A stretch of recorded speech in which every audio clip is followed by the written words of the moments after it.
My fiancée said, "Your job takes too much time. Quit after marriage." I said, "Gladly I quit the relationship." She found my goodbye letter on the wedding day and panicked I. 32 male was supposed to get married 6 hours ago. Instead, I'm sitting in a sterile hotel room 300 minutes away from that life, nursing a cup of machine-brewed coffee that tastes like disappointment. My phone is off. My suit, still pristine in its garment bag, hangs on the closet door like a silent accusation. My fiancée Catherine, 29, has probably found the letter by now. I can picture the scene, the flurry of champagne-fueled excitement in her bridal suite turning to stunned silence, then to shrieking rage. Her mother would be fanning her with a schedule, her father's face turning a dangerous shade of purple. The thought doesn't bring me joy. It just brings a profound, hollow sense of finality and relief. Overwhelming relief. To understand, you need to understand my job. I'm a lead environmental artist for a major video game studio. I don't just play on the computer. I build the digital worlds that people live in. It's my passion. The thing I've worked for my entire adult life. It's also demanding. Before a big launch, the crunch is real. Long hours, weekend work. It's a part of the industry. I've never hidden Catherine, and I were together for 4 years. She was vibrant, funny, and ambitious, but she always treated my career like a temporary quirk, a hobby I'd eventually outgrow. She called my state-of-the-art workstation my toy box. The complaints were subtle, at first a sigh when I had to take a late call, a joke about my nerd cave of an office. The joke stopped 3 months ago. We were going over the astronomical catering bill. "You know," she said, tapping her pen on an invoice, "once we're married, this all has to stop." I looked up. "The catering bills." "I agree." "No, Patrick." Her eyes were cold. "Your job. I need a husband who is actually present. I want the life my friends have. Their husbands are in finance or law. They come home.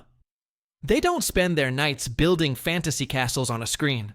For your own good, you need to find a real career." The phrase "for your own good" hit me like a physical blow. It was the same phrase she used when she convinced me to sell my motorcycle Too Dangerous, or give up my weekly poker night. A waste of time. I realized she wasn't building a life with me. She was renovating me. The final straw landed 2 weeks ago. My team's last project was a massive success, and I received a significant project lead bonus, $35,000. I came home beaming, holding a bottle of Dom Perignon. She barely looked up from her phone. "Oh, that's nice," she said. "We can put that towards the down payment on the house in that suburb." See you won't need to work so hard for much longer."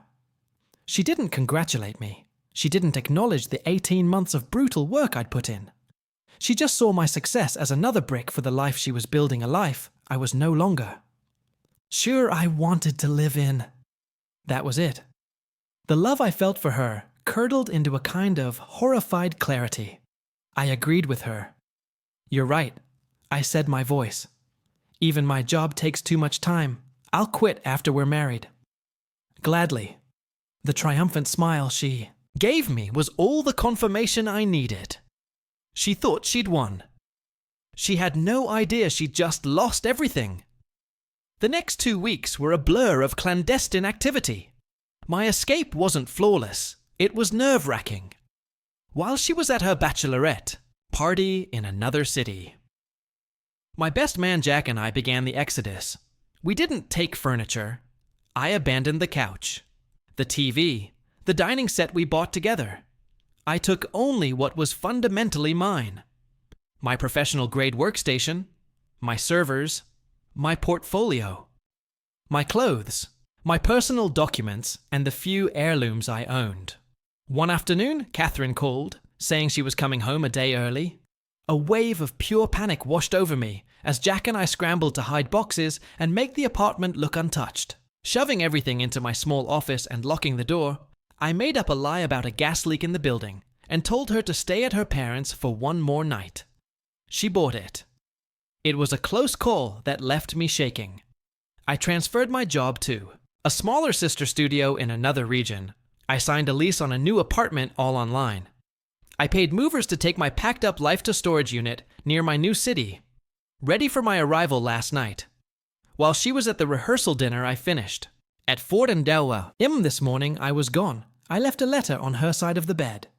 It was simple. It explained that I was quitting us, not my job, that I refused to be remodeled into her vision of a perfect husband, that my passion was a part of me, not a flaw to be corrected.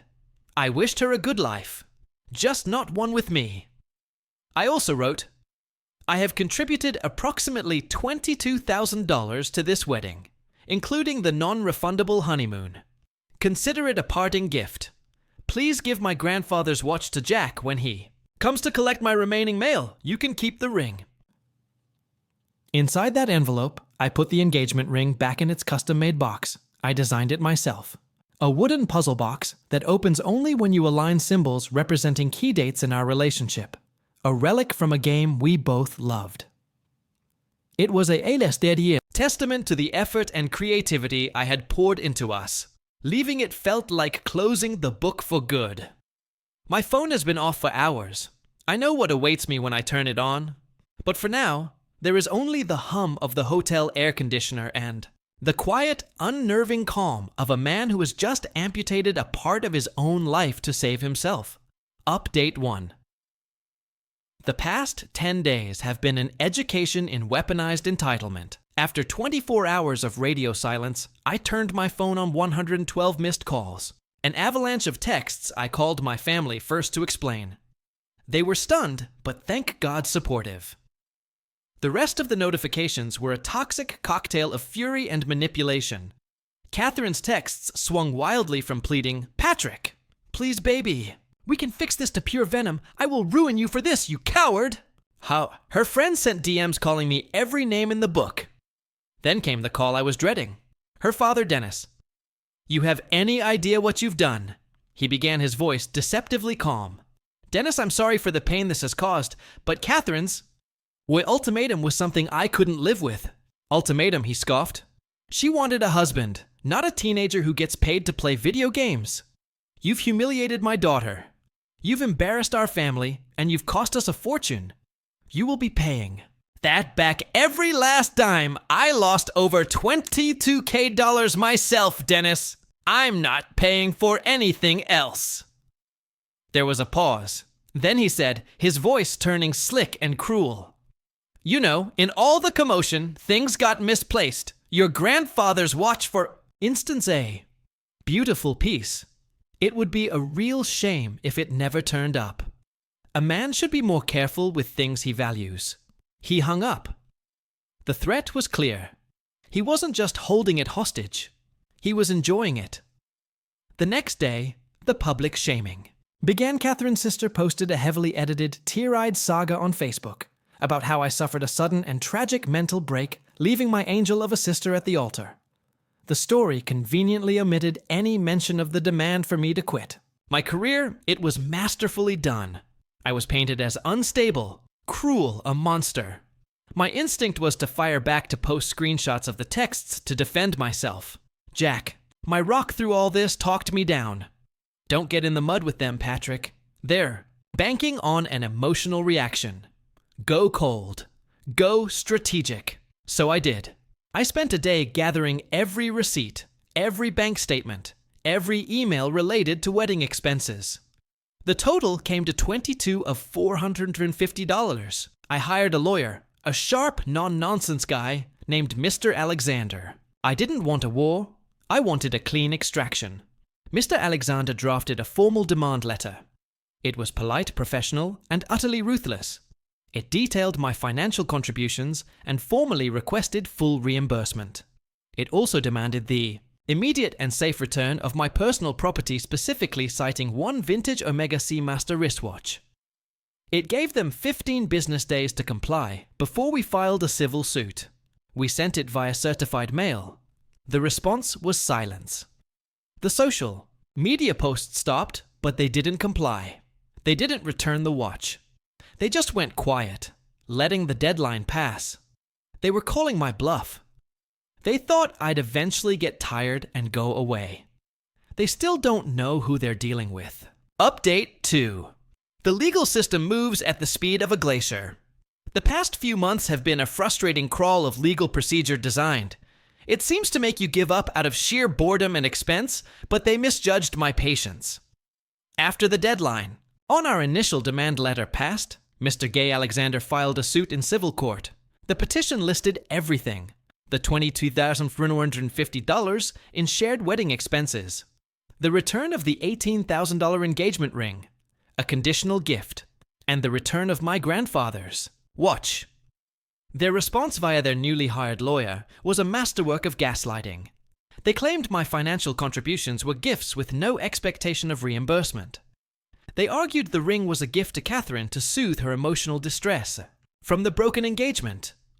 And the watch, they claimed, it had been regrettably misplaced during Catherine's move out of our shared apartment, and they had no knowledge of its whereabouts. It was infuriating. It was lie after lie, wrapped in legal jargon. This is standard procedure. Mr. Alexander told me, his voice calm over the phone. They will deny everything, and hope we don't have the stomach or the funds to push it to discovery. Our next move is to force the issue. A month ago, my new address, which I had foolishly given to Catherine's brother Jerry during a misguided attempt on his part to mediate, received a package. No return address. Inside was a small padded envelope. My heart hammered against my ribs. I opened it. It was the puzzle. Box, my beautiful custom-made ring box. It was in pieces. The wood was splintered. The delicate moving parts snapped it had been smashed deliberately and with force. There was no ring inside, just the wreckage. There was no note. They were smarter than that this time. This was a message, a spiteful, untraceable screw you. It was designed to hurt me without leaving a fingerprint. I felt a surge of cold fury, but I knew this was still just my word against theirs. I sent photos to Mr. Alexander. This is malicious, he said, but it's not proof they have the watch. It just proves they are vindictive children.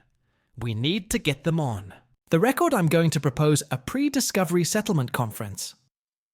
The idea was to get them in a room with their lawyer and see if we could provoke a mistake. Their lawyer agreed, likely seeing it as a chance to intimidate me into a lowball offer. The meeting was set for last week.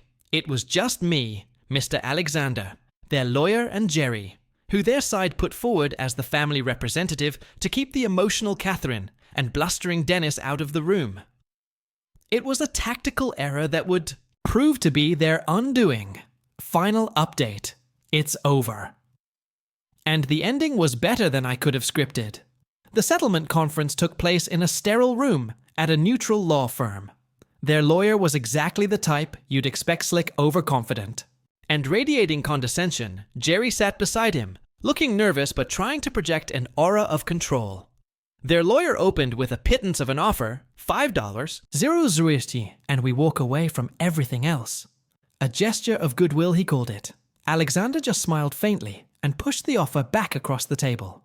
We're not here to discuss gestures.